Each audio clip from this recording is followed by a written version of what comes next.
Hey guys, just wanted to jump in here and kind of give you an update on some stuff. Uh, you know me, I've been doing a lot of work with some of these different agencies and showing them the effects of these bad guidance documents and the lobbyists and all that crap that have created all this stuff. And the best way I think you guys can understand this is if you've studied volcanoes in science class yet. And I'm going to tell you how all this stuff works, because here's why the lobbyists are the key issue. The lobbyists are down here in the below the volcano in the pool of magma. That's the part that you don't see when you're standing there at the base of it. That pool is below your feet. Okay. So that's why nobody ever sees these people. Okay. And the only part you see is the stuff that comes up out of the top here. Right. And we're going to cover all that. But how the pressure builds up is you have these lobbyists, and they're always threatening congressional members with to build up that pressure, right? With, hey, I got this thing on you, and if you don't sign off on this bill, I'm going to tell CNN, or I'm going to I'm going to tell somebody. So that's where the pressure builds, right here at the bottom with the lobbyists. Okay, this is the crap congressional members deal with every day, but people don't see this. Now, every once in a while, something will bleed through, like the whole thing with Bill Clinton and Monica Lewinsky and the Oval Office and all of that stuff, just to kind of test the waters to see how people are going to react when something does filter up through. And as it turned out, that was a big kind of a flop. That when that whole issue came out, it was like, well, so what? Every president has, talk about a rite of passage. It's just one of those things. So that was kind of a failed backfire in the lobbyists' faces when they tried to go after President Clinton and failed. So, but anyway, so we've got this pressure that builds up down here in the pool with the lobbyists, all the threats and here, sign off on this and just sign here and blah, blah, blah. So what we end up with is we are now, after 230 years of this, we are now starting to see these unlawful attorneyments starting to filter and blow up out of the top of the volcano, right? And it's just crap's going and money's flowing everywhere. And, so-and-so is, oh, I'm leaving Congress. And the lifers are now starting to literally fly out of here, right? And what people are paying attention to is they're not so much paying attention to anything but what the mainstream or liberal media wants them to believe or wants them to pay attention to. Remember, because they're the directors of, here, pay attention to this side. We don't want you to look over here. Just watch this side over here. Okay. They've got people convinced to just watch this one side over here, and they're doing all their crap along in here and all through all these other processes. And this is all the stuff you don't see. Well, Daddy knows how this works, and I've studied it, and I'm very good at it. I know the science behind it, and I know everything that I need to know about it. And how the hilarity of the whole thing is they started to realize that the enemy of their enemy was not their friend, because that an interesting reference, because ultimately speaking, that leader was betrayed by the people that he befriended and was ultimately beheaded. But anyway, that's why you're starting to see stuff like this. And I still don't know where this came from. Remember this thing here, the unfounded allegations. So that was apparently one of the most recent events. But they also figured out that because Daddy knows and understands this, they gave me this, right? They said, okay, apparently you're the one who understands this process and how to fix it. So what we got to do, and the first thing we have to do, is diffuse this process down here. Stop that pressure from building, right? Cut them off, right? But, and we're doing that, by the way, which is the stuff that you're seeing, which is the OIG's reports. Remember when Daddy files a report, my reports bypass this whole process. I go directly to the members and show them all of this stuff. Because remember, they're focused here, getting under pressure, and I'm showing them what's going on out here. Excuse me. And so now that they're starting to know and understand that basically this whole reverse practice thing and these attorneyments that they have lobbied and pressured congressional members to agree to, they're realizing that, oh God, social control is definitely not the right answer. It's good for prisons, but it's not good for that's definitely not our job. That's called overreach. Can't do that. And now that it's all blown out and all of the money is starting to go everywhere, and we'll call this this is just the one example, the whole Title IV thing. Okay. Now there's a whole lot more to this than just Title IV, but we just use that as an example because that's the one that the audit that I did for our situation was directed right at this. So when I showed them the science and the mechanics of the process and what led to it, and we know where it all starts, and we said, look, first thing we got to do is any of these quote unquote records are, technically speaking, those are a national security threat, right? Because members of Congress, those are our elected officials.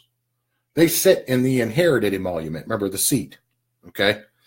So how do we protect those seats? Well, the answer is we're going to also finding out that half of these allegations against these congressional members in following the whole Trump-Russia whole BS thing is the same thing with Dad.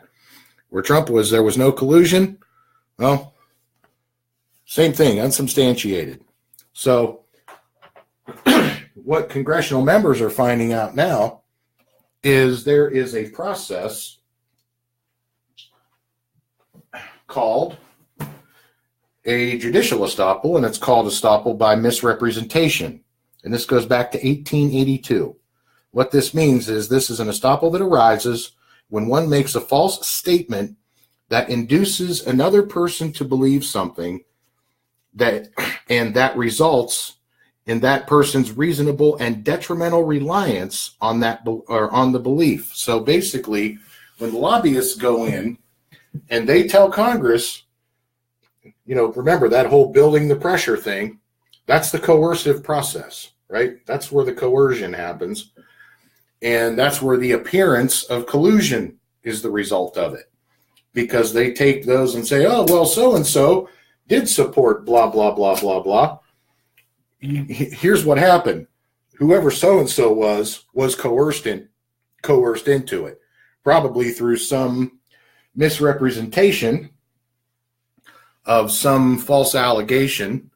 Somebody took a picture of somebody shaking somebody's hand and said, oh, I'm going to say this was you, cheating on your wife or whatever, and they get away with it.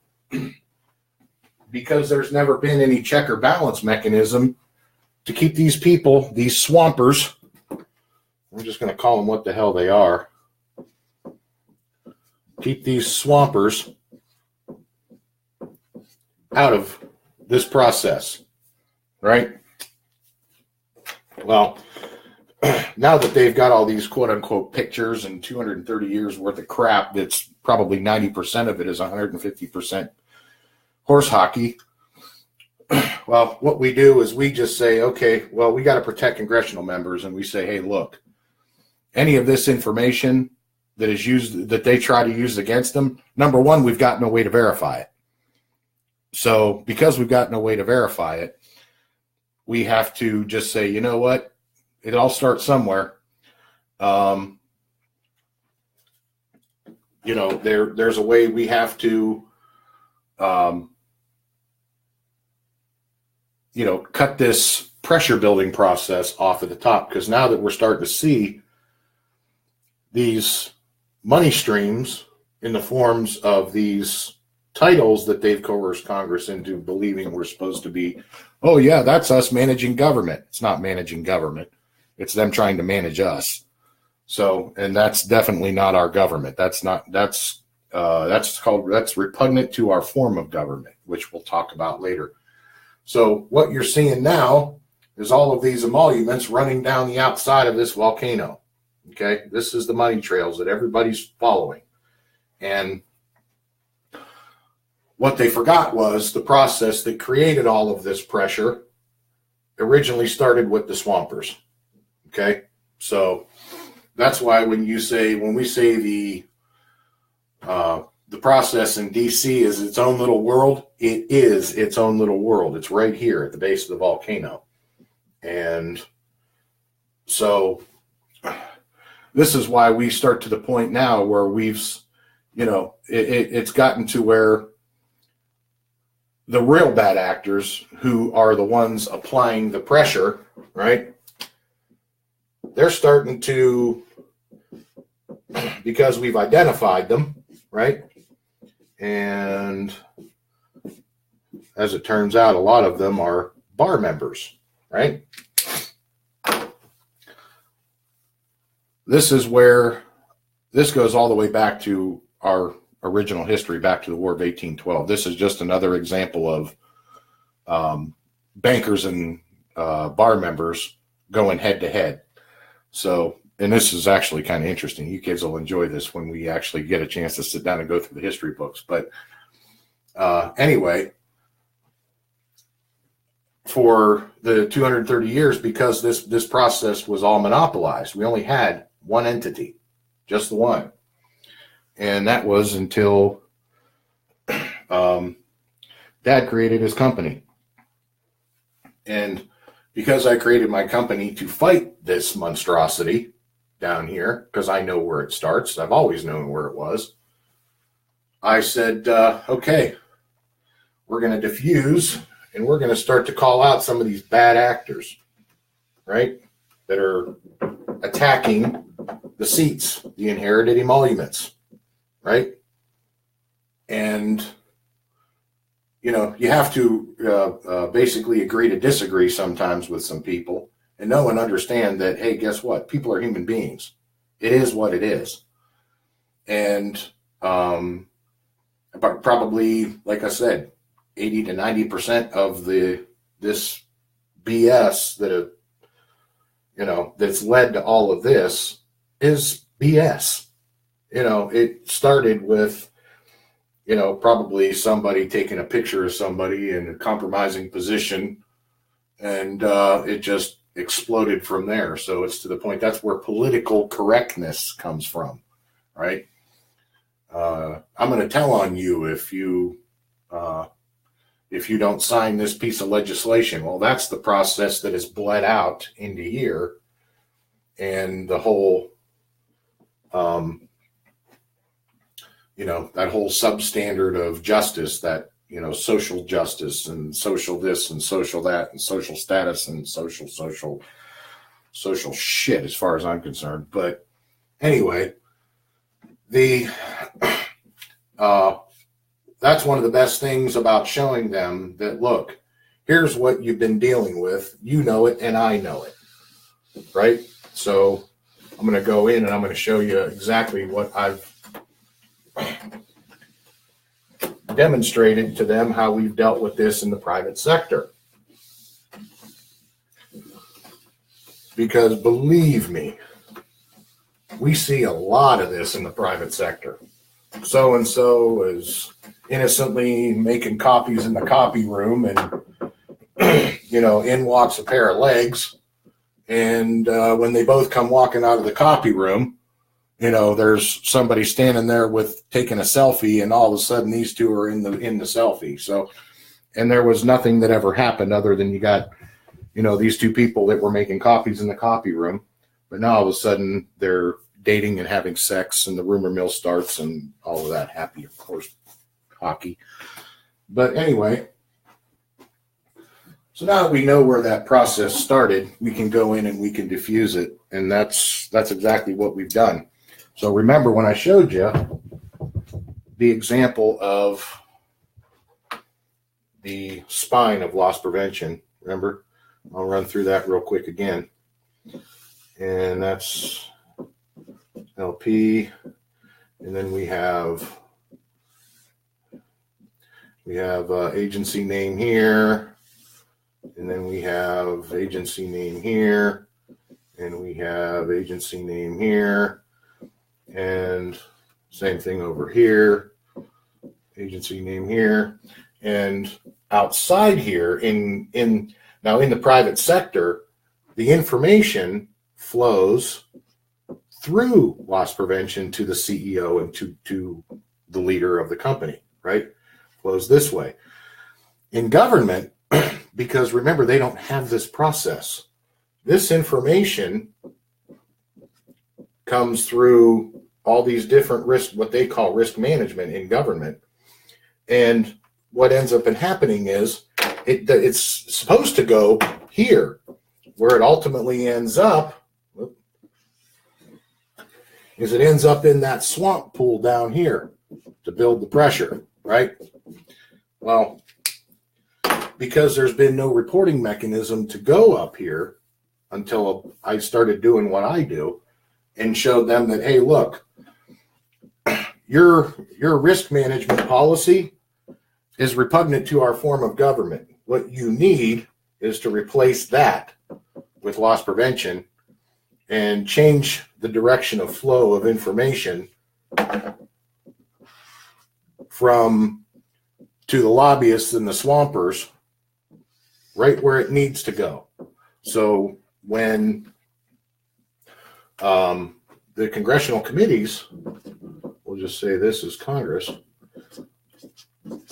so when they get a bill on their desk, they already have reporting from myself and through the Department of State.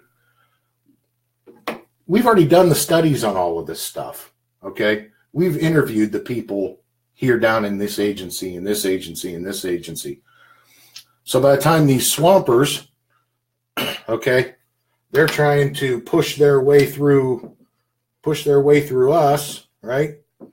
And you know, we're gonna try to get up there. We need to get up there. We're gonna get up there. We're gonna know what we're gonna do.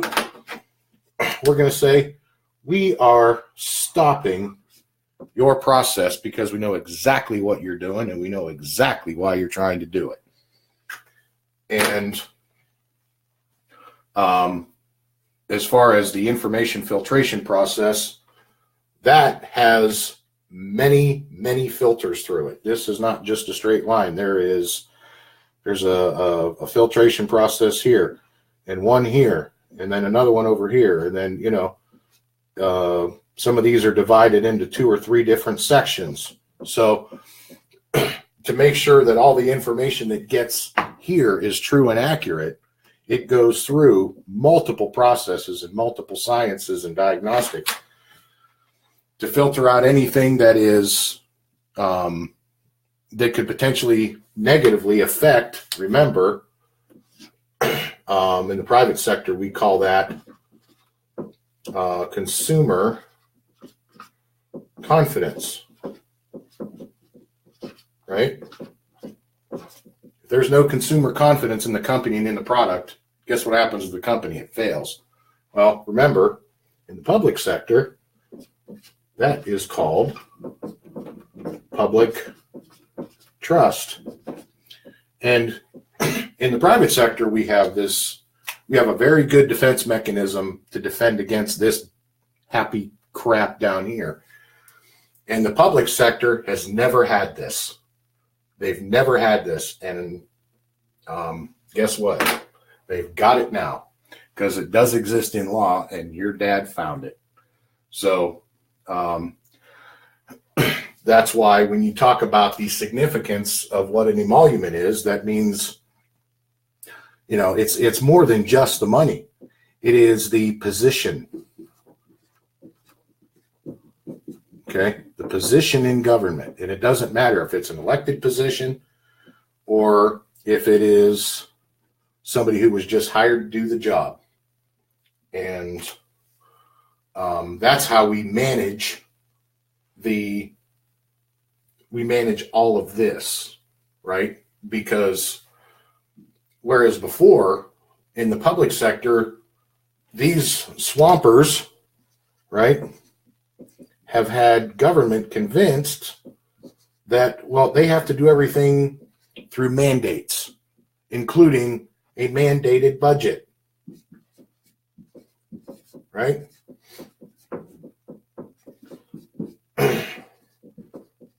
Well, guess what? This is, again, repugnant to our form of government. So what we have shown is we've shown the benefit of giving government the same processes that work in the proper direction, by the way, to the congressional inherited emoluments, as well as the president and, these different other, every other branch of government, not just, there's the judicial branch, the legislative branch, and the executive branch. So when we talk about public trust equals consumer confidence, guess what? We're pretty damn good at that. A lot of us been doing that a long time. So this is why when the people came out and said, hey, they want their country run like a business, well, guess what? Now you know what Dad's been up to all day while I was at work. And I never thought I'd ever be using it in this capacity. I can tell you that right now. This was just something I always did just because it had to be done. But I get to have a little fun with it now. And more is going to follow on that as we go. But I just wanted you guys to kind of get a little visual of where that process, where the swampers start down here at the bottom and how the pressure builds. And that's kind of where we are now. But don't worry about that. The old man is good at diffusing this process. Been doing that a very, very, very long time. So on that note, I just want you kids to know I love you. And the more information I get, I'll come up with another thing for you guys to understand it and maybe kind of give you a little help with your homework at the same time. This was where this one is on your volcano project. So we'll be talking to you guys very soon. Love you, kids.